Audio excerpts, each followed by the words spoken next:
So we're spending a couple classes these days learning basic facts and vocabulary about finance. And along the way, we're trying to apply the simple lessons that Irving Fisher taught about turning a financial problem into a general equilibrium problem and making use, in particular, of the budget set. You know, that very simple budget set we wrote down at the very beginning turns out to be quite useful, and people often can get quite confused.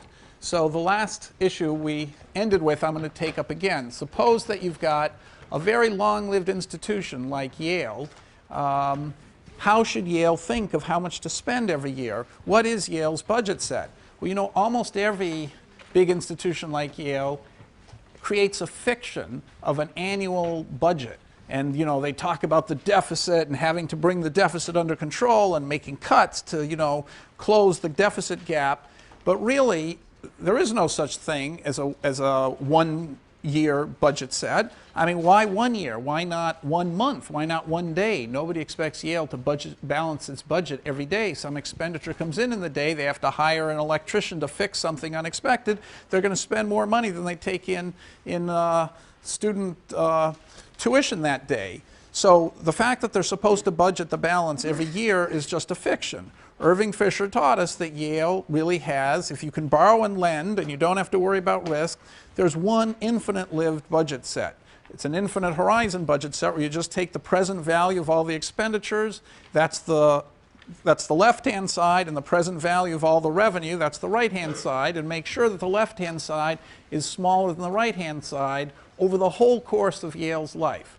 So that simple principle has a tremendous implication, which was overlooked to the chagrin of the last Yale president. So as I said, the issue was in 1997, I believe, it could have been 96, something like that. 1997, Benno Schmidt, who was then the Yale president, released a white paper, he called it, documenting the fact that Yale had deferred maintenance in the buildings, he called it, and a study that he commissioned, a very good study that he commissioned, argued that the deferred maintenance, Yale could be brought up to snuff and then go on afterwards as a normal running institution, provided it spent $100 million a year for 10 years. And that included fixing every college. You know, they're going to do more than one a year over a 10-year period.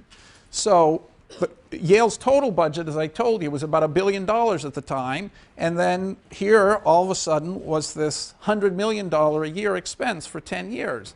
That's 10% of the Yale budget. And a lot of the costs, you know, you can't change. I mean, you have to have the lights on, you have to heat the buildings. You can't really reduce those costs. So Benno Schmidt came to the conclusion that he'd have to reduce the costs he could change by 15% in order to balance the budget, to cut, you know, about $100 million a year out of the budget. So he announced one day that he was going to fire 15% of the faculty by attrition. You know, if they were junior faculty, he wouldn't promote them, and if they were senior faculty, he'd wait till they retired and not replace them. So this, needless to say, caused a tremendous commotion among the faculty, and as I told you, a committee was formed, and I had to present the report. So actually the report went pretty carefully through all the calculations made in the white paper, but the heart of the report was simply to apply the lesson of Irving Fisher. So what is the lesson of Irving Fisher? Let's suppose that there's no inflation, so that when they say $100 million a year, they mean $100 million real dollars a year. So Irving Fisher would say, Yale's going to live forever. Let's suppose that Yale wants the same quality of education every year forever, so it should have the same real spending every year forever after it compensates for inflation. So at the moment, we're assuming there's no inflation. So what does that mean? That means that you just look at the right-hand side and you say, what's Yale's revenue? Well, whatever it was before, we were told by this report of the president that as long as you did the deferred maintenance, Yale would be back in balance. So what's the loss of revenue on the right-hand side? It's 10 years of $100 million a year, as you can see. Now you need an interest rate. What should the interest rate be? Well, should it be the nominal interest rate or the real interest rate? Well, we're supposing now there's no inflation, so it should be the real interest rate because all the hundreds are you know, have no inflation in them. So what real interest rate shall we use? Well, The white paper used 5% because they thought that was the number that Yale could earn after inflation pretty reliably every year. They think that's the real rate of return Yale gets, and so they discounted at 5%. Now, the real rate of interest typically in the economy is 3%. But let's suppose that we calculated this at 5%. The present value of 100 for 10 years is 772. Now, how could you do that in your head? Well, we know that 5% is going to double every 5% is going to double every 14 years. 5 into 72 is about 14. So in 10 years, you're going to get, if it doubles every 14 years, 10 years is going to be less than half the value of the bond. So if you got 100 forever at 5% interest, that would be $2 billion. And we know for only 10 years, it's less than half the value. So, considerably less than half the value. So it's not $1 billion, it's something less than that. It's 772. So I just did that in Excel and I calculated 772. But in your head, you know that if it had gone on for 14 years, then the present value, our formula, our famous formula, is that you would take the coupon, 100, divided by the interest rate, 0.05, times 1 minus 1 plus r to the 10th. And so we know that if this were 14 instead of 10, you'd get a half here. So this is 20 times 100, which is 2 billion, times a half would be 1 billion. But since it's only 10 years and not 14 years, it's less than a billion. So, okay, 772. So in your head, you could have probably figured that out. So the loss in approximately. So you could be sitting there in the audience hearing Benno Schmidt talk and be computing in your head that we're talking about something under a billion, like 3/4 of a billion. So now, how much does that mean reduction in every year? Well, if Yale's going to spend the same amount every year, that means it should be spending 5% of 772 less every year. That's $38.6 million less every year. So that's a drastically smaller number than $100 million a year. It's crazy just to think that because you've got these expenditures for 10 years and then no expenditures after that, that you should cut the budget by $100 million and then let it go up after 10 years.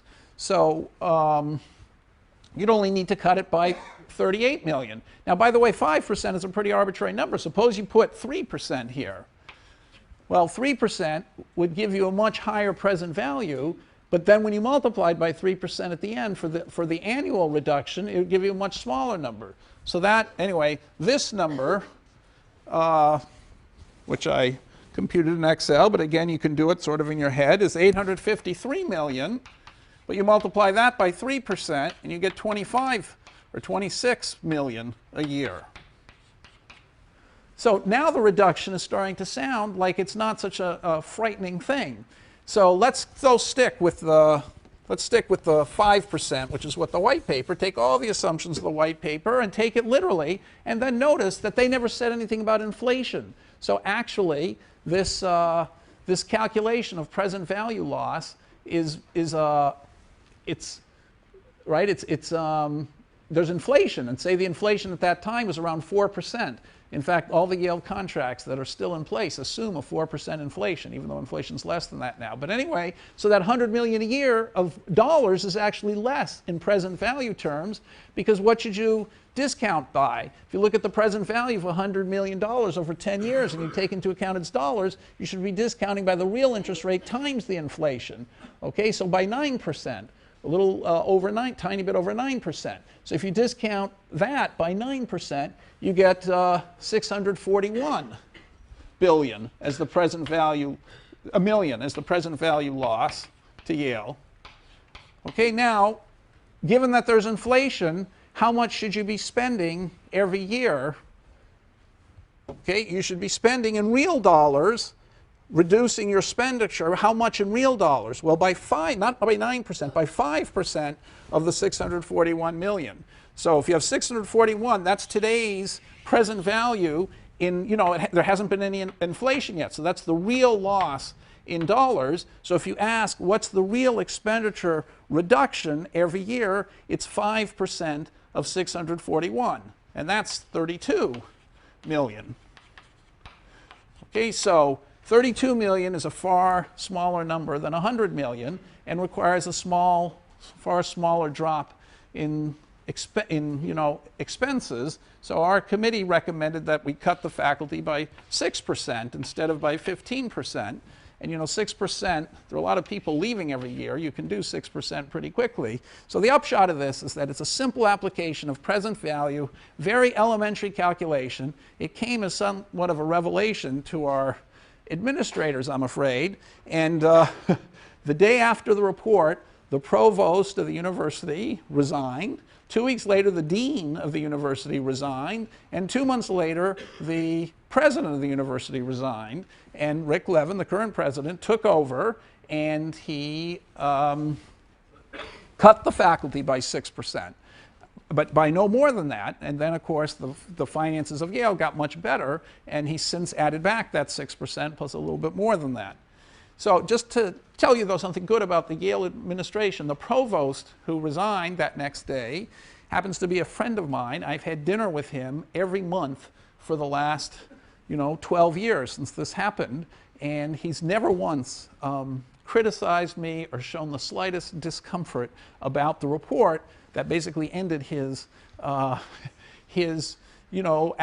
administrative career. He cares so much about Yale and was so determined to do the right thing. He just thought he made a miscalculation and stepped aside. So so I believe that he wanted to do the right thing for Yale and just made the wrong calculation, not that he had some political agenda or something to cut such a huge part of the faculty. So it's the most honest and the most Yale-loving administrator that you could imagine.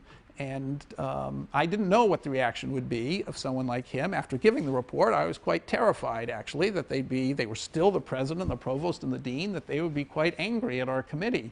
But they responded with tremendous integrity. Yes? Why multiply the present value by interest rate to find Okay, you tell me. Why did I do that? So did someone else tell me? So that's a good question. Why is that? Yes? It's like finding the coupon of a perpetuity that with a 5% interest rate. Because it's like you're rearranging C over R equals the present value to make it present value times the interest rate equals C. Right. So the question was, why, after I figured out the present value loss, like 772 million, why did I multiply that by 5% to figure out how much Yale should reduce its spending every year? And the answer that was given down here is that I'm assuming that Yale is going to go on forever. So Yale can reduce its expenditures every year forever, and by doing that, make up for the same present value loss. So forever means perpetually, so it's a perpetuity. So how much do you have to reduce?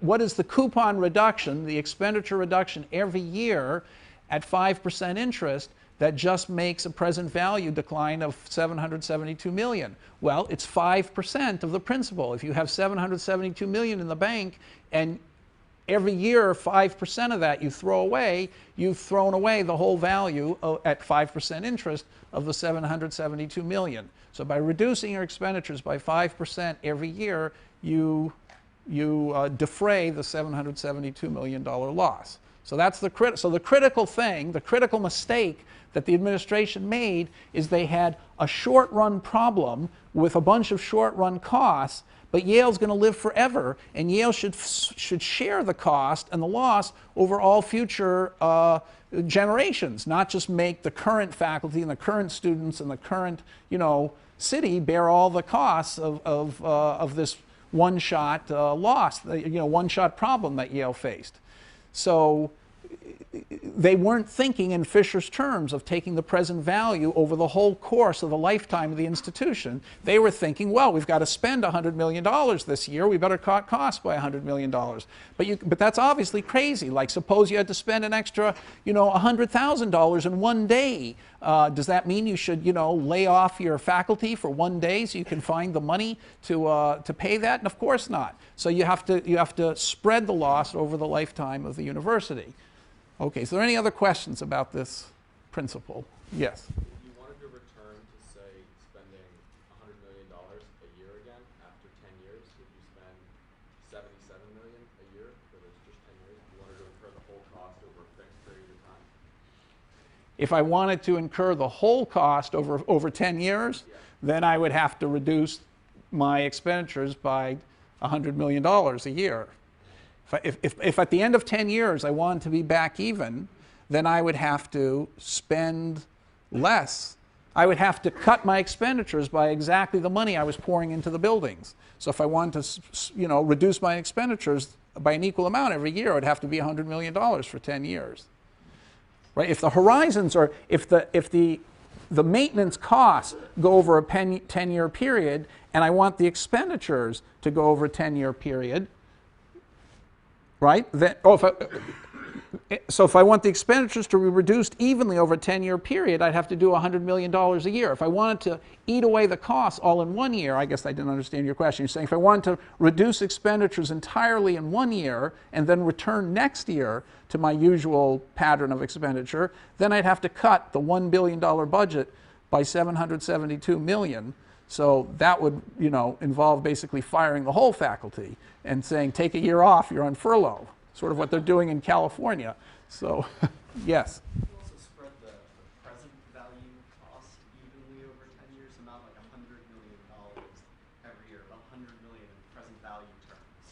I could do that if I wanted. I could rearrange the $100 million any way I wanted to. So you would cut less than $100 million this year out of the budget and a little bit more every year after that.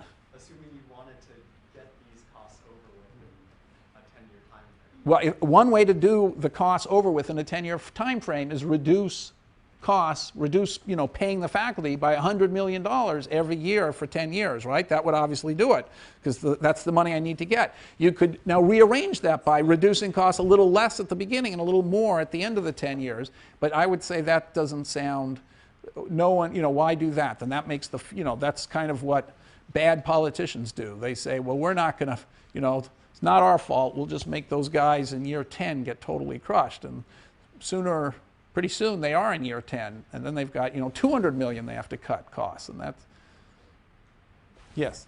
So say in 25 years, Yale wants to do another round of rebuilding all of the buildings. They'll still be paying for the buildings that they built 25 years prior? Right, okay, so there's a good question. So so actually some people, the administration, that was their best response. They said, well, even though the white paper said this was a one-shot thing, and after we do this 10-year plan, Yale is back in good shape. And of course, every year Yale has allowed, maintenance expenses. That's part of the budget, is maintenance. And so after we get the buildings back in tip-top shape, we're going to keep them in tip-top shape by doing these, normal expenditures every year. So we should never have another period where we have to do something drastic like that. That's what the white paper said. But after the report, they responded just like you said. They said, well, we didn't really mean that. Maybe in 25 years, we're going to have to do another remodeling effort. And so, well, if you needed to do that, then it wasn't just a one-time deferred maintenance. It means that you've drastically underestimated the costs of keeping up the buildings over Yale's whole future. And then you would have to, then it wouldn't be, so then you would have these reductions in expenditures for the first 10 years, and then, in year 35, you'd have to have more reductions, and then in year 70, you'd have more reductions like that. So you'd have to take the present value of all those things, and then figure out how much to reduce expenditures on an even basis, and so it would be much more than 32 million. It would, be 60 or something million, or 50 million. So you're exactly right, but that's not what they said in the white paper, So I took them literally what they meant. And so what happened after that? Yale has done much more building expenditures than that, but that's because Yale's endowment went up to 23 billion. So from 3 billion, which it was at the time, it's now 23 billion. So Yale's launched an incredible program of building construction. Basically, they've done two things. They've hired built a huge number of construction jobs, and they've hired a lot of administrators and stuff. So the faculty's still not that much bigger. It went down 6%. It's now back a little bigger than it was before. So, the plan to expand the college and expand the faculty hasn't happened yet. So Yale faces another choice now. You know, the endowment went to 23 billion, and then this past year they managed to lose down to 17 billion. You know, 30% got lost. So we're down to 17 billion now. So again, we have the same question. We just lost $6 billion. How much should we reduce expenditures every year? So what's your answer to that?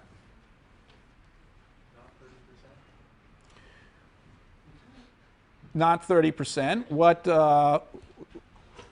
yeah, so how much would you reduce expenditures? Well, why wouldn't it be 30%? Because Yale spends a lot of money it doesn't get from the endowment, right? It gets money from tuition, for example. So, okay, so how much would you, yeah, so what should Yale do? What do you think Yale's going to have to take out of the budget now? Do an annuity calculation. Yeah, and let's say it's still 5% real interest, then what would you do? Present value $6 billion. Yeah, And we assume your 5% interest. yeah, And then, so what's that? 6 over 0.05. 6 times 0.05. So what's that? Hard to do these things in your head, right? But what is it? Okay, 300 million. So Yale's got to somehow cut 300 million out of its budget. And so it's not going to do it in 1 year, but over the course of the next few years, it's going to have to cut 300 million. Now the budget is well over 2 billion, so that's 15% of the budget, though, Yale's going to have to cut. So this is a serious thing. How do you cut 15% of the Yale budget? What? Firing faculty. Well, I hope they don't do that. I think they learned their lesson, so I doubt if they'll do that. But it's, you know, things are already changing. They're charging for long-distance telephone calls and, you know, all kinds of stuff like that. It doesn't get you quite 300 million, but there's going to be a bunch of stuff like that. So anyway, we have another budget problem. By the way, so these kinds of budget problems are happening all over the country. I gave a talk at Albany University, and they're going to abolish their graduate economics program. SUNY Albany. That's what, you know. So they're doing all, you know, these are serious problems, losing that much money. But in any case, 6 billion translates to, right, the difference here is 6 billion, and you multiply that by 0.05, just as we said, and that equals 300 million a year. So Yale won't do it right away, but over the course of, you know, a few years, Yale's going to have to reduce its budget by 300 million. So they're going to obviously choose to do a lot less building, and some of all those presumably some of the new people that got hired, they're going to not keep. So, okay, any other questions? Yep. Can I presume that the endowment stays that way? Yes. But shouldn't we also, like, if it, once the stock market and all the real estate goes back up, shouldn't we have some assumption that they don't need to cut as much? Right. Okay, very good question. So in the front, he's saying, you know, this presumes that we know for sure that the endowment lost $6 billion, it'll never recover it. Maybe that's a temporary drop in the stock market and it'll go back up.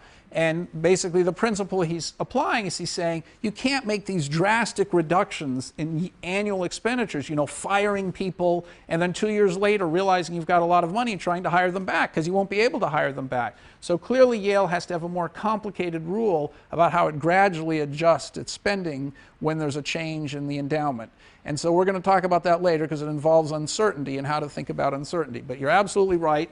The Yale will not. So Levin did not announce a $300 million reduction immediately, but he's announced a big reduction immediately. And you know, you can expect next year, if the stock market doesn't drastically improve, for there to be another reduction. And by the way, you know, this number could go down as well as it goes up. So we're going to come back to Yale's investments and, you know, what they're like. A lot of Yale's investments are called private equity investments that are very hard to value. So for all we know, this 17 is a lot worse than that. But we'll be finding out in the next year or two. It's not like a hedge fund where you have to, you know, value all your assets by what the market will be willing to pay. A lot of these assets, there is no market, so they just sort of make up what the number is. So we have to, anyway, we're going to come back and discuss this. It's a very interesting question. Okay. All right, so one last thing about this present value calculations, one last obvious thing. It's hard to keep in your mind the difference between real and nominal. Okay, so let's just do a very simple thing. The mortgages are traditionally nominal fixed payments. So you might pay, okay, so for example, a $100,000 30-year mortgage at 2.3% is about $4,600 per year. How did I do that so quickly in my head? Well, because I know if the interest rate is 2.3% and you're going to pay it forever, you'd pay $2,300 a year. We know at 30 years, at 2.3%, 2.3% doubles almost in 30 years. That's 69. That's getting pretty close to 72. So maybe it takes 31 years or something to double. So after 30 years, the remaining part of the mortgage is only, the remainder is worth half the mortgage. So you've lost half of the value by only getting it for 30 years. So instead of paying $2,300, you have to pay $4,600, So the coupon over 0.023 times 1 minus 1.023 to the 30th, okay, that's 1 minus a half about. So if this coupon equals 100,000, the payment is going to be, since this is a half, the payment isn't going to be, $2,300. It has to be twice that, $4,600. Okay, so it's $4,600 per year. So if there's no inflation, that means you're making the same real payment every year. Now, what happens if there's inflation?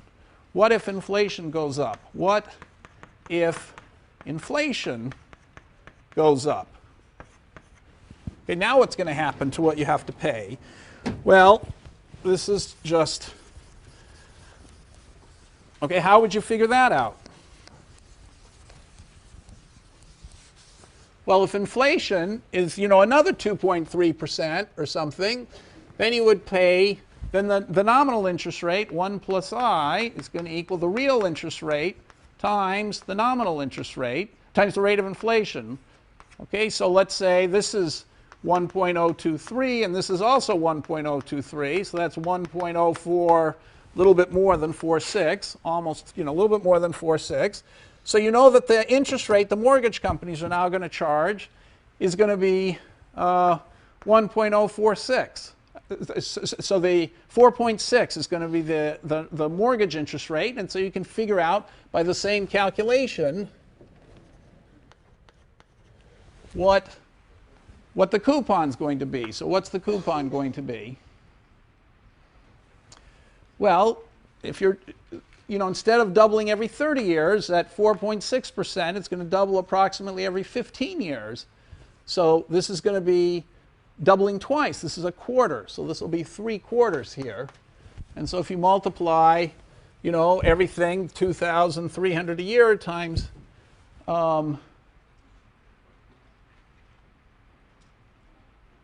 2,300 a year times 4/3.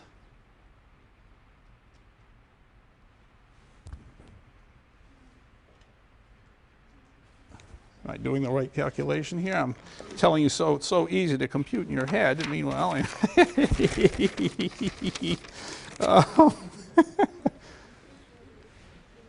oh, I forgot to change this to 4.6. So the interest rate is 4.6. Okay, so you multiply so this to the other side is 4,600 times 4/3. Okay, and that's 6,000 about. Okay, so the annual payment is going to go up to 6,000 instead of 4,600. It was 4,600. The interest rate went up because there was inflation. So of course they're going to ask you for more money every year, because if you pay the same amount every year, and this is the real payment, okay, if you make the same amount, and this is time, in terms of inflation-corrected dollars, you're paying less and less every year. So clearly, if you started with no inflation and a number like this, no inflation, okay, so no inflation, and now you've got inflation, but the same real interest rate, and the present value of your expenditures, the real present value, right? The mortgage company's going to want, the lender's going to want to get the same amount back in real terms as it got before, because the inflation hasn't changed the real world. So Irving Fisher would say the inflation is just a veil. Everybody's going to want the same real interest rate, and so the mortgage is going to have to return the same real thing it did before. The present value in real terms of the real payments is still going to be $100,000. So if the real payments go down over time and have the same present value they had before, it's got to be that they're higher at the beginning and in real terms lower at the end. So sure enough, 6,000 is a much higher number at the beginning than 4,600. So of course, when inflation went up, and everybody knows it's up, the mortgage companies are going to ask for higher annual payments, so it'll be $6,000 a year instead of $4,600 a year. But now if you inflation correct that, the $6,000 every year is going to be a less, in terms of real goods, less and less every year. But the present discounted value of this thing has to be the same as where you started. So the effect is the young borrowers are going to be spending a lot more in real goods when they're young and a lot less when they're old. So inflation has an unfortunate impact on mortgages quoted in nominal dollars, that it makes the repayments happen earlier. So the young who have less money are having to pay a huge amount. And when they get old, the inflation's so high that that same $6,000 is practically nothing. So when they're 50 and 60, they're paying practically their peanuts to them. But when they were young, it was really a hardship. So there's a big problem with nominal mortgages, which is that in inflationary times, it kills the housing market. Fortunately, we're not in inflationary times. Okay, any questions about that? All right, so that's the basic lesson of taking the present value. And again, you've always got to sort out the nominal from the real and look through the veil and don't get all mixed up by the fact that there's inflation. It's the real thing that you want to concentrate on as much as you can. All right, so that's it for the obvious lesson of present value. Now I want to introduce another word which is very famous in finance. It's called the yield, or yield to maturity. And I'm going to do it, unlike the way I've presented in the notes, I'm going to do it in terms of a hedge fund. Okay, so if you can see this, okay, so yield, the next topic, or yield to maturity, is a way of trying to compute one number that summarizes how good a bond is, or how well a hedge fund is done. So I think the more interesting case and the less obvious one is to start with a hedge fund. Okay, so now how do you measure how well a hedge fund's doing, or how well it's done in the past? Never mind, how well it's done in the past. We're going to spend a lot of the course talking about this in various ways, but the first way to do it involves yield to maturity. So let's see why the problem is a little complicated. So I imagine that there are 3 investors in this hedge fund. Okay, so every year some of the investors are going to decide what to do, and they're going to decide whether to withdraw money. Here's investor 1. Maybe he's going to withdraw money. The hedge fund's just beginning. He's going to put in $100. The other 2 guys haven't done anything. Okay, so now the hedge fund, before this guy put in his money, had nothing. It's just beginning. He's put in his $100, so the hedge fund's got $100. Okay, so that's it. So I'm imagining, these all happen. They usually happen quarterly or annually or something. They don't happen every day. There's a fixed moment at which everyone deposits their money. So let's say they happen annually. The guy puts in $100 at the beginning of the year. For the rest of the year, nobody can do anything. They can't take money out. They can't put money in. So the hedge fund, let's say, manages to put the $100 to work and finds a 7% return. Okay, so it's now got, the hedge fund altogether has got $107. So let's just go to the hedge fund altogether has 100, the hedge fund had 100 after these guys, because only one guy put in money, and now the hedge fund's got $107. Well, that $107 is all the first guy's money, because nobody else has put anything in. He still owns it. Okay, so far the hedge fund got a 7% return. Well, now the next year, okay, we're now at the beginning of year 2, our first investor thinks to himself, well, they did fine, 7%, not great, but, I'm okay, I'm not going to do anything, won't take any money out or put any in. A rich second investor puts in 1,000, and another guy puts in 200. Okay, so now what's happened to the to the NAV of the fund. Well, the first guy, at the moment they put in the money, the first guy still has 107 in his, first guy still owns 107 of the dollars. The second guy's now got 1,000 in the fund, and the third guy's got 200 in the fund. And the hedge fund now has 1,200 plus the 107. That's 1,307. That's how much money is in the fund. Okay, so that's at the beginning of year 2. If you're still following this, if you're not following it, interrupt me. Sorry. So what happens in year 3, in the beginning of the next year, year 3? Well, let's say our guy. So the fund, the hedge fund makes money, and this time it made 3%, a less good return, only 3%. God, it's all on film. I'm glad that's going to live for posterity. Anyway, 3% return. Okay, and so the hedge fund, which started at 1307, ended the year at 1307. Now, by the end of this next year, it's made 3% on that, so that's it's up to 1346. Okay, so $39, 3% on 1,300, so 1,346. Now, of that, who's got the money? Well, our original guy, okay, he's now made, everyone made 3%. So his 107 turned into 110. The second guy's got 1030 in the fund, and the third guy's got 206 in the fund. Okay, and the total fund is, 1346. Now, let's suppose that our guy, this is the beginning of year 3, our first guy says 3%, that's a terrible return. I'm taking my money out. I've had it. It's $110, that's what I have. I'm taking it out. Okay, so, and no one else does anything. So at the end of the year, now he's down to 0 and everybody else is where they were. Okay, and the hedge fund thing has gone down a little bit. Well, now next year, the thing does even worse. It makes a 0% return.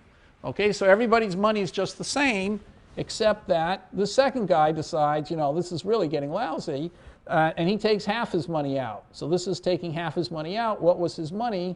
He was, 1112, and half of that is 556, so he takes half of it out, leaving half behind, and that reduces, in the column on the right, reduces what the hedge fund's total cash is. But now the hedge fund has a great year, and it makes 50%.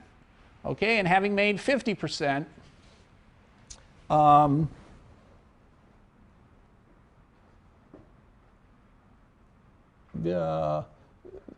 anyway, so then, so this guy takes half his money out. At the beginning of the year, the fund does badly. Then the fund, I skipped the 8%. There was an 8% return, sorry. So, oh, what an idiot. Anyway, so the next year, the fund returned not 0%, returned 8%. Okay, so the first guy, after the 3% return, this guy took his money out, the other guys left it in, and then the fund had an 8% return. Okay, so they're that's a little bit better, but this guy decides to take half his money out. Okay, and then the fund has a 0% return, and after that, this guy decides to take his money out, half his money out. But then finally, the last year, the fund gives a 50% return, which is fantastic. So all these guys, everybody does well. And now let's say they all decide to take their money out. So now there's nothing left in the fund. The funds, and they withdrew the total 934.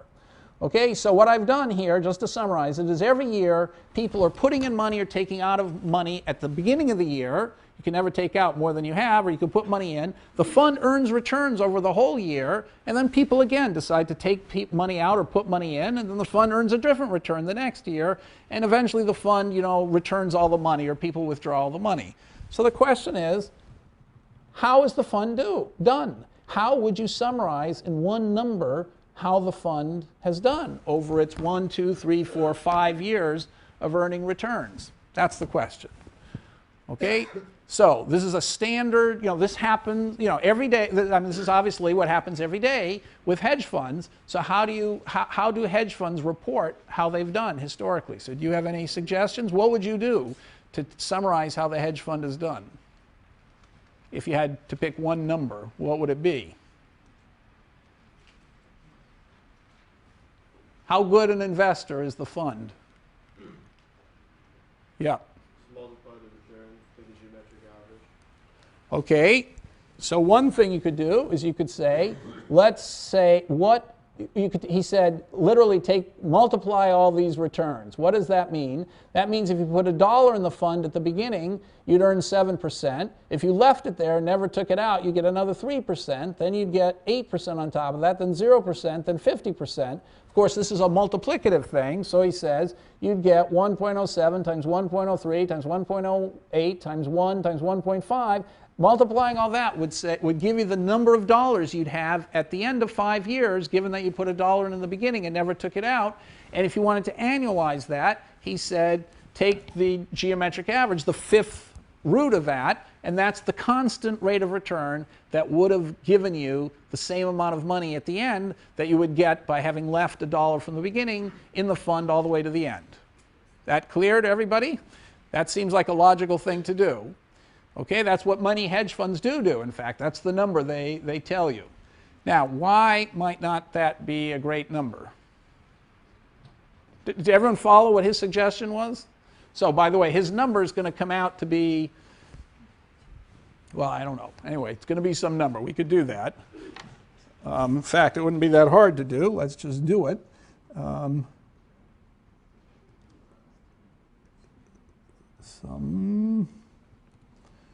Oh, this wasn't a very,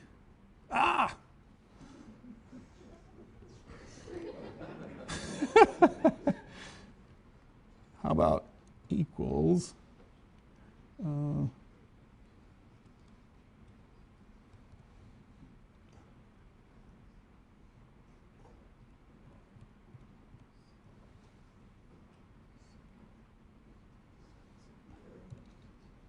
dear. Sorry.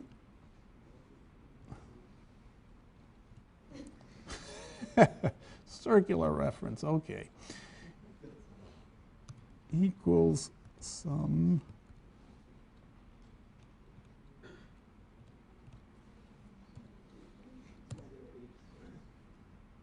oh, why do I have a 0? Why did I get 0 here? Oh, because I'm trying to multiply these. I'm adding instead. Okay, so equals, I'll just have to do it one by one. That times the next one, times the next one. There's obviously a much faster way of doing this. Times the next one, times that one, enter. Okay, so that's what $1 would have gotten you if you put it in and kept it to the end. And now he's saying take this to the 5th power. So I'll take up this 0.2, enter. Okay, so 12.2%. All right, now why isn't that the right number? Why might you think there should be another number?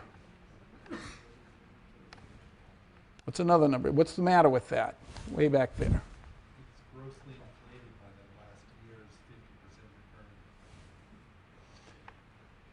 return. Well, is it grossly inflated? But why is it grossly inflated by that? There are going to be lots of years where it doesn't do that. That's true, but you've taken that into account. So the years where you didn't do that well, like the 0% return, that brought the average down. So why is that a problem exactly? Yeah, it's averaging the good years with the bad years. So, yep. Well, as far as a measure of past performance, it doesn't take into account that after 3 mediocre years, a lot of the money was removed from the fund. Okay, that's the crucial thing. So I didn't do extreme enough numbers, but the crucial thing to take into account is that suppose you have a fund that starts off, many funds, like my fund, started off with very little money, but we did it at the right time because we knew that was a good time. You're going to see when the leverage cycle we talk about, it was at the bottom of the leverage cycle, just like this past year. We're up 30% this year. So at the bottom of the leverage cycle, you're going to have a great year. Of course, we hardly had any money because the fund was just starting. And so we made 50% the first year. Okay, but then everybody said, oh, these guys must be geniuses. And they poured a huge amount of money into our fund. And let's say the next year we did 10%. Actually, we had another great year the second year. But let's say that we did 10% the second year. So the young man in the front is saying, you made 50% on pennies, and then you made 10% on a gigantic amount of money. It isn't right to take, the average of 50% and 10%, because almost all the money that you managed, you made 10% on, not 50% on. That's his point. Okay? So how would you deal with his point? How could you figure out a way of computing the right return to compensate for the fact that some years you have a lot more money at stake than you have other years? Yes? Take a weighted average. Well, how would you take the weighted average? Sounds a little complicated. That's what I'm going to do, but it's not immediately obvious how to do it. So I wouldn't have expected you to be able to answer that. You're right on the right track. So anyone have anything else to say? Yep. Multiply each return with what the original amount you started off with, and then you add it all up and divide it by the number of years you have. Okay. All right. So I'm going to now give you the answer, which is a little bit like that. She's saying do some dollar-weighted thing, and so you somehow weight the numbers by how much money there was invested for that year. So because there was a lot more money invested in year 3 than there was in year 1, that number should somehow have a bigger weight. And it's not exactly clear how the weights are going to get in there, but it's obvious that that's something like that you ought to do. So here's the mathematical solution that the internal rate of return, or yield, gives. So it says, let's look every year, let's look at what happened in the fund. So, we shouldn't care about which investor put in which dollar. We care about how the fund managed dollars. The names of the investors don't make any difference. It's how did the fund manage its money. So in the first year, the fund got $100. So as for producing money, it produced a negative 100. Money went into the fund. That was the one guy invested it. We don't care who it was. The total that went into the fund was 100. The second year, 1,200 went into the fund. Those are the second two guys. The third year, 110 came out. That was the first guy. The fourth year, 556 came out. That was the second guy. This is the beginning of the fifth year. The third guy took out $155, and then the last year, the second and third guys took out everything that was left. So from the point of view of money creation and use, this is every year what went into the fund and what came out of the fund, the net inflow out. Okay, so there are a bunch of numbers. Now, the question is, so the one number summary is, what rate of return, it's called the internal rate of return, which if you discounted all these numbers, what would Fisher say if you discounted all these numbers? If you had to use just one interest rate, Fisher would say, what's the present value of these cash flows? Well, if the interest rate was 0, you just add up all the numbers, and you're going to get a big positive.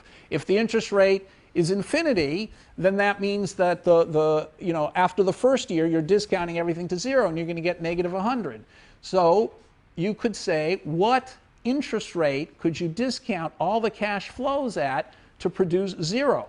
That would be like saying, at that interest rate, all the fund has done is rearranged its money. It's taken money in and put money out, but at that same constant interest rate, the present value is 0. So it's allowed you to trade money across periods at this internal rate of return, the interest rate which makes the present value 0.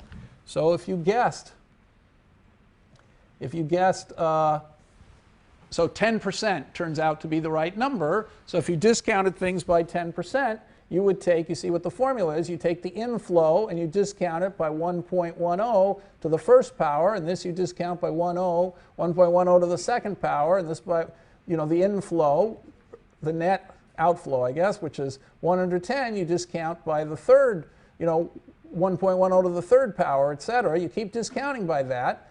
Okay, and you get all the discounted net flows, you add them all up, and you get practically nothing. That's adding them up, and this is taking the square, and I use solver to figure out what the right discount weight was to make all this 0. So that's the simple way of averaging, dollar weighting everything. You don't care about who the people are. You don't care about whether one guy's putting money in and another guy's taking it out at the same time. You just care about the net. And if you've got a bunch of net numbers, that's the net outflow, and you're trying to say what's the single rate of return, the idea is to say at what interest rate If there were a bank paying an interest rate and all those things discounted gave you 0, that would be like saying the fund is functioning just like a bank. No matter when people put the money in or take it out, they're always getting this rate of return, which is 10%.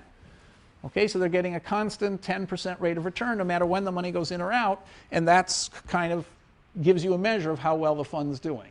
Okay, so that's the internal rate of return. It says, or the yield to maturity, it says take the net cash flows every year, find the number which when you discount at that number, you get present value equal to 0. Okay, so it's 10%, which is a different number from 12%. Now, before we got the geometric average at 12%. Now, very typically, this is the case, that this internal rate of return is lower than the dollar return from putting the money in at the beginning, assuming the fund doesn't just collapse and go to 0 at the end. So why is that? For funds that have survived, typically that number, 12%, is higher than 10%. Why would that be? What does that tell you about the world? Someone who hasn't, well, go ahead. That it's easier to make money with a smaller amount of money? It tells you that, and why, and how is it that the hedge fund, okay, it could tell you that. It tells you that the hedge funds are doing better when they have a smaller amount of money than when they have a larger amount of money. Exactly. You've concluded that it's easier to make money when you have a small amount. What's another possible explanation? Yep. People are going to invest a lot after a big year and deciding to. Right, I think that's the reason. The reason is that people pour money into hedge funds just after they've done incredibly well, and they keep pouring money in, and then eventually there's a blow up, and so when the blow up comes, the hedge funds have zillions of dollars, and they're losing a lot of money, and then then everybody pulls their money out, and that's when the cycle is going up, and all of a sudden the hedge funds have these huge returns again, but they hardly have any money. So, okay, any other questions about this? All right, so internal rate of return is the way to, is a way, we're going to see that has many shortcomings, but it's a way at getting at the idea, as several of you have said, that you can't just take the geometric average, which is what every hedge fund like ours always produces. That's the number we tell everybody because it's a better number than the other one. So the internal rate of the geometric average of the returns are, if you're an investor who puts $1 in at the beginning and leaves it there forever, what's your geometric average of all your returns? That's not a good reflection of how the hedge fund's done necessarily, because some years the fund had a lot of money to work with, and so the average dollar didn't do that well. And now there's a question about how should you measure the average dollar, and I've given the internal rate of return. There are actually other formulas you could give. This one isn't, this is the most famous one. Okay, so, all right. Now let's see how this internal rate of return is used all the time on Wall Street. By the way, if you're not following what I'm saying, you should please interrupt me. Okay, so what if you took a bond, a simple coupon bond? Okay, well, a simple coupon bond, what is a simple coupon bond? The yield to maturity of a simple coupon bond. I'm now on this lecture called Yield. What is the simple coupon bond? A simple coupon bond pays the same coupon every year and then pays the principal in the coupon at its maturity. So the yield to maturity is going to be the price, which is like a negative payment, okay, such that if you knew the price, suppose you knew the price of this bond, okay, if you knew the price of the bond, okay, and so the bond is promising all these payments, how good a deal is that? Well, how good a deal it is, they would say, is you simply take this first negative payment and all these positive payments and find the unique interest rate, which when you discount it will give you present value of 0. And so if this is a coupon bond, say paying 7%, say the face is 100, it pays $7 forever and 107 at the end, and the price is 105, what do you think the yield to maturity is going to be? Is it going to be, or can you say anything qualitative about it? Suppose it's a 7% coupon bond, face of 100, 10-year bond. No one thinks that it'll default, but its price is 105. What is the yield to maturity in that case? Do you suppose? Just a vague guess. I just want a qualitative number. 6.7. Okay, that's qualitatively wrong. Well, it's not qualitatively wrong. No, it's qualitatively right. It's just not. Okay, it could have been better, but okay, so he's right. So what if the price were 100? What would the yield to maturity be? 7%. That's obvious, right? So if the price of the bond, if it's a 7% coupon bond on principal on face of 100, and its price is 100, price equal to the face, then obviously the thing that discounts you back to 100 is going to be 7% interest. So if the price were 100, the yield to maturity would just be 7%. But I told you the price is 105, which is a lot more expensive. So it's a bad deal. So it's not going to be as good as 107. So it's not going to be 7%. And he said 6.7. Okay, so I think it would be a little worse than that, but that's qualitatively just what I asked for, something worse than 7%. Okay, so who said 6.7%? You did. Okay, so Just took the price of the bond over the coupon payment, yep. and that's 6.7. But it's not the yield to maturity. That's just That's okay. So that's another number. Okay, that's called. Okay, so let's okay. So does it? Okay, so I'm going to come back to your question. It's a good question. So do you see that the price? Do you all see that if you measured the yield to maturity on this bond?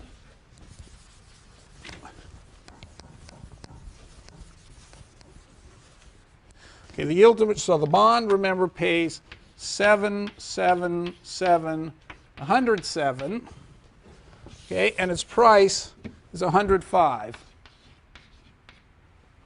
Okay, so the yield to maturity is going to be that number such that 105 equals 7 over 1 plus the yield plus 7 over 1 plus the yield squared plus 7 over 1 plus the yield cubed plus 107 over 1 plus the yield to the 10th. Okay, that's 105. So what we observed is that y has to be less than 7%, because if y were exactly equal to 7%, this would give us 100. But this bond is more expensive, so you're paying more to get the same payments you would than the face. You're paying more than the face to get the same payment. If the price were equal to the face, it would be a 7% yield. So since you're paying more, you're getting a worse deal. So it's pretty obvious that if you want to discount this number to more than 100, namely 105, y is going to have to be less than 7%. Okay, so that's the first thing we said. Now what did he do? He gave a number, and he said 7 over 7 over 105, which he said was about 6.7%. Okay, so that number that he gave is called the current current yield. It's another number people give. Okay, and he figured that was 6.7%. So let's believe him. That's 6.7%. Okay. Now, so okay, how does that number compare to the yield to maturity? To y?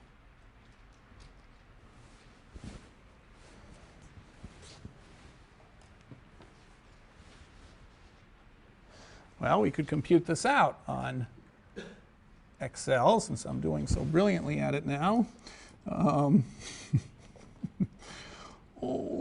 Okay, so we could go, 7, 7, 7, 7, 7, 7, 7, 7, 7, and 107. Okay, those are our payments.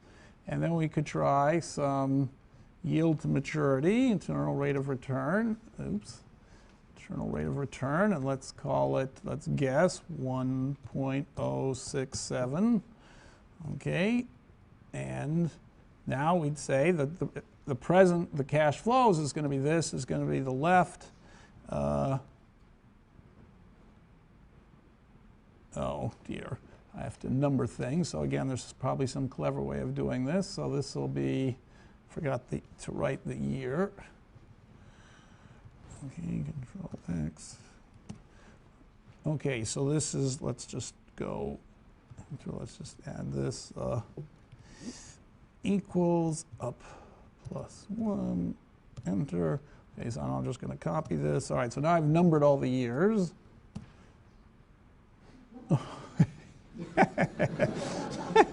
Equals up plus 1, enter, and now control copy.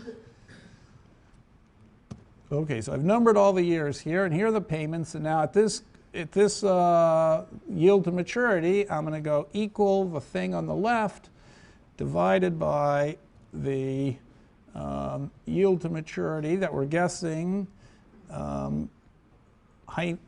raised to this power. Okay, and now I can just copy that, and I've got all these cash flows. What did I do that time? What?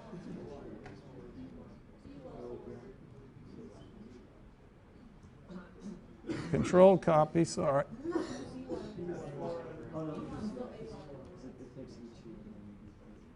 Control copy, right? So I just want to copy this. Oh, I see. Yeah. Right. Okay. So I have to, here I've got you're right. So I've got a, okay, so there's a trick here, which I forgot, which is that the discount rate, the internal rate of return E, I've got to put a dollar sign, $E, $1, so that way it remembers the spot. Okay, so now when I copy it, it's going to remember that. Okay. What's B1? Oh, B1, thank you. So there are two mistakes. B1.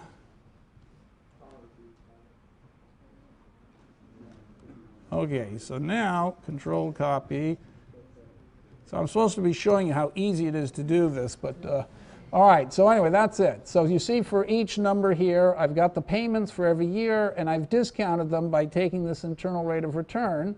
Okay, and now I just have to sum all this. Equals sum, parenthesis,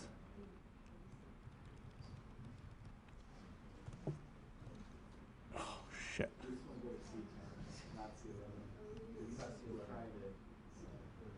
I'm trying to sum it, you're right. So C, okay, so here equals, I want to sum all these. So what did I do wrong? C1 colon C10. That's what I thought I did, but obviously I didn't. Okay, good. And now we can do this and square it. Okay, so that's the thing I want to minimize, and so now I'm going to Tools, Solver, min C12 by concentrating on this number. Okay, and solve.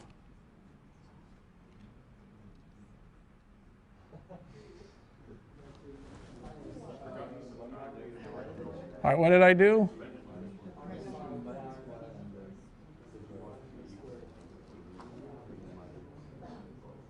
Here's the sum, here's the oh, the original price. Aha. Thank you very much. Okay, so we need the original price with 105. Very good. So I see that preparing this would have helped. Okay, so here's the sum. So we just summed all these things. Okay, and here we're going to all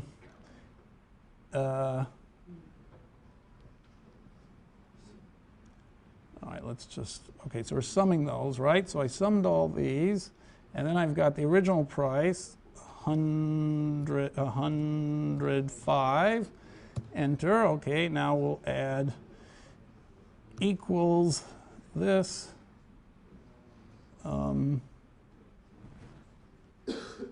plus this. Okay. Okay, you're right. Okay, this minus that.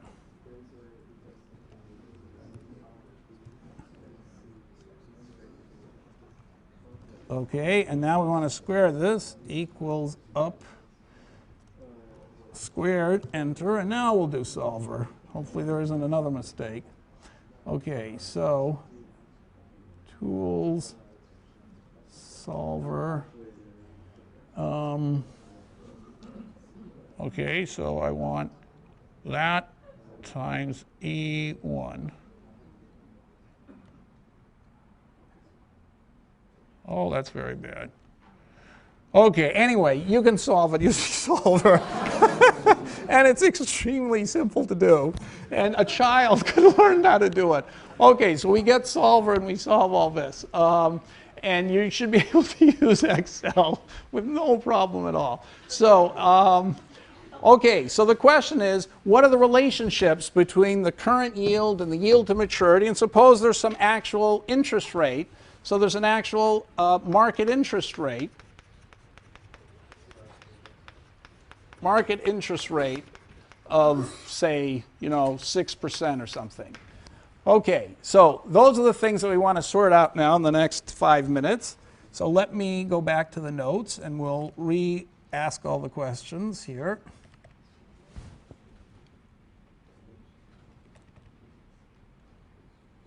I see that solver I've broken. Okay, all right, so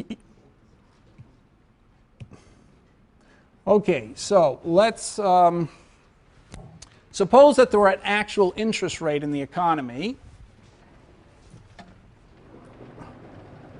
Then our bond, the bond that was 107,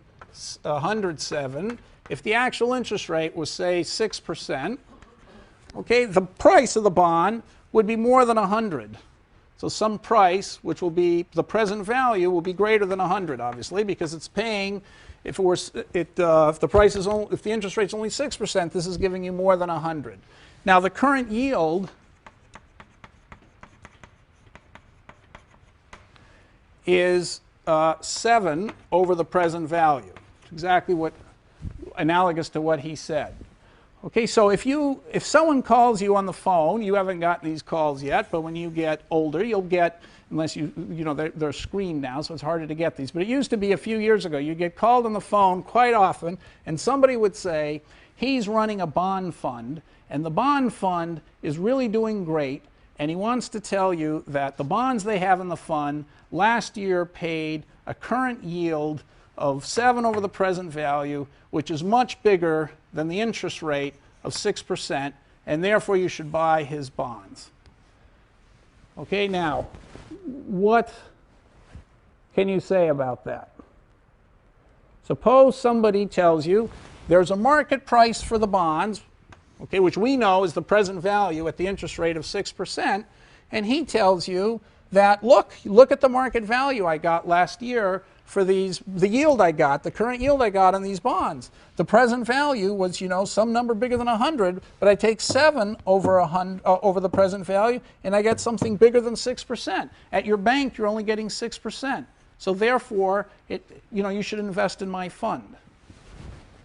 So why is that?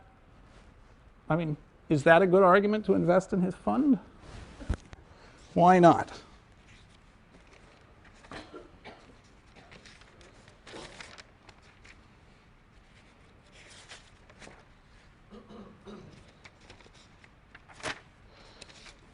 Okay, now, this bond is called a premium bond because the price is bigger than the face. And a discount bond means the price is less than the face. And a par bond, the price equals the face.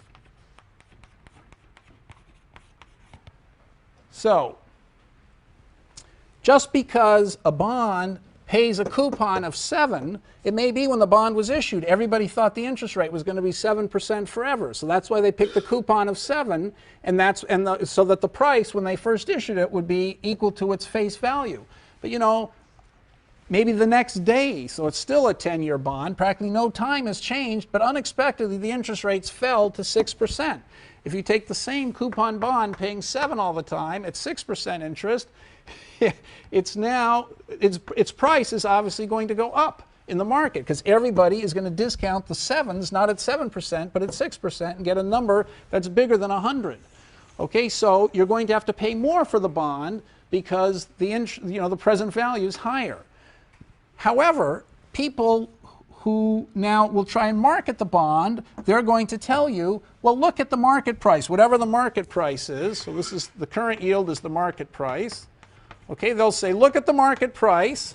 This is what we bought the bonds for. You know, I'm a fund. I went out and bought these bonds for present value, you know, and I now look at the price I paid, and I got $7 for these bonds, you know, this year in income. And 7 over the market price of the bond is bigger than 6%. So I was doing a great job. You should invest in my fund. Okay, so that can't be a correct thing to say or a persuasive thing to say because the market price reflected the fact that the interest rates were 6%. Everybody was properly computing the present value, and let's say the market price was equal to the present value. Present value would indeed be greater than 100, and in fact, the market price would be, the current yield would be more than the interest rate of 6%. So why is that? So I claim 7, so theorem, if market price equals present value at going interest rate,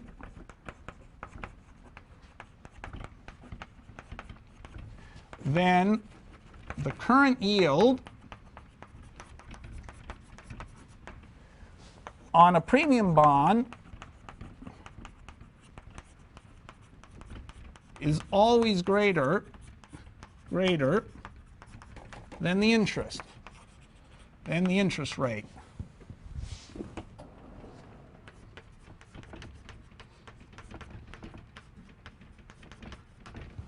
Okay, so why is that? So in this case, if I hadn't screwed up the Excel, we would have calculated the present value. Okay, so 777, 107, there's only a 6% interest. So everybody taught by Irving Fisher computes the new present value, which of course is bigger than 100. And that's the market price. Some unscrupulous salesman starts a fund, buys the bond for whatever this present value, the market price is, then goes out to a bunch of clients, potential clients, investors, and says, look, my very first year in business, I spent, you know, a little more than $100, and I got $7 as a coupon, and 7 over this, you know, little more than 100 is giving me obviously a current yield that's more than 6%. I beat the interest rate. You should invest in me, and by the way, I'll charge you a little fee to do that because I'm doing so great. Now, that's always going to be the case, so it has to be that he really hasn't accomplished anything at all. So why is it easy to see that whenever I computed the present value, it was going to have to be more than, this current yield would always be more than 6%. How do I know that? Yep? Is the face value that's getting paid at the end at maturity isn't going to reflect that increased interest, or relatively higher interest. It's going to be the original face value. Exactly. So let's say, to keep this simpler, let's suppose these were 10s everywhere. Okay, and the interest rate went down to 5%. Okay, now what's going to be the present value of this bond? It's not going to be 200, right? If the bond paid 10, 10, 210, okay, suppose I have something paying 10, 10, 10, and 110, and the coupon is 5%. What is the present value of this, I claim? Present value is going to be less than 200. The coupon is always double the interest rate. Okay, so it looks like, that's what you'd get if you had $200, but at the end, as he's saying, you're only going to get 110 and not 210. So this present value of this thing has to be less than 200. Okay, so if you double the coupon, if you halve the interest rate was originally 10% here. If you cut the interest rate in half to 5%, it looks like your annual coupon is double the interest rate. But at the end, you don't get a principal that's double the original principal. All you did was double, relative to the interest rate of 5%, the coupon's twice as big as you normally expect, but the face isn't. So therefore, this has to be worth less than 200. If it were 200 at 5% would give you 10, 10, 10, 10, 10, 210. Okay, but this gives you 10, 10, 10, 110. So obviously the present value is less than 200. But therefore 10 over something less than 200 is going to be more than 5%.